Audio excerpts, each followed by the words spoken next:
In 1982, National Castings, Chicago Bridge and Iron went down. Shortly after that, Westinghouse had laid off, and then they did another layoff, and then they shut down the plant. They didn't close it, but they stopped operations. You probably know the story. The Mahoning and Shenango valleys felt like they lost everything. But here in Western Pennsylvania, they did something to try to help. They needed a food bank to buy food on the cheap and distribute it to agencies across the area. These people that were laid off were on unemployment, and then all of a sudden their unemployment ran out. So now you had all these thousands of people that needed food. The Community Food Warehouse of Mercer County was born, working in the basement of the Sharon Herald at the time, and in 1985, the staff of 2 needed help. They needed Lori Weston. I was the first secretary. I was actually the 3rd employee. She wore many hats, and eventually Lori was promoted to executive director, a job she didn't want. I was nervous about it. I didn't feel that I had the qualifications to do that.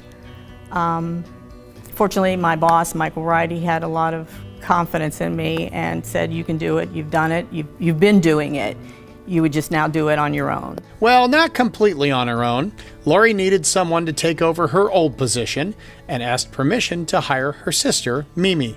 She was scared, and she wasn't confident that she could do it, but I knew she could. But she said, "Hey, can you help me?" And at that given point in time, I was not working. I know a lot of people say that they couldn't work with their sister, they couldn't work with their brother, but we clicked. What I was not good at, she was good at. She wasn't, I was. And we just meshed, and things just worked very, very well. And I worked for her. And so the respect I would give to anybody who would be my boss, and maybe even a little more, because she's my sister. Since then, the Food Warehouse has grown by leaps and bounds. They have a team of workers now and plenty of volunteers. They've started many programs, including Harvest Helpings, which distributes fresh produce, their backpack program, which services 900 children on the weekends, and the new Military Share program for veterans that were too proud to take advantage of the help. They are all in the same boat, so they feel that they can accept the help. And it's amazing. I had a veteran, a woman from Vietnam, a Vietnam veteran, come up to me at the distribution, throw her arms around my neck and cry and said, "We are not forgotten, thank you so much." I was shaken to my core. We come back many times from some of these sites that we get to see, that we get the privilege to meet some of these people, and wow, you really sit back and you think, this is God's work. I know I'm doing the right thing. Doing the right thing for so many.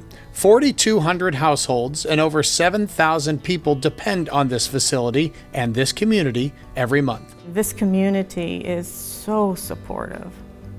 I mean, I could ask anybody here, anybody, for help, and they'd come running. Along the way, there have been a lot of trials, tribulations, thank yous, and tears. More businesses have shut down. Macy's was the latest to go, but the message and the story remains the same. We're still here to help, and we're not going to stop working towards helping people. You've got people's lives involved here. It's not just something that you can put off to the side. I can't. It's here in my heart, and I can't just turn that off. People can't get ahead. So we're here. That's our story. We're here for you.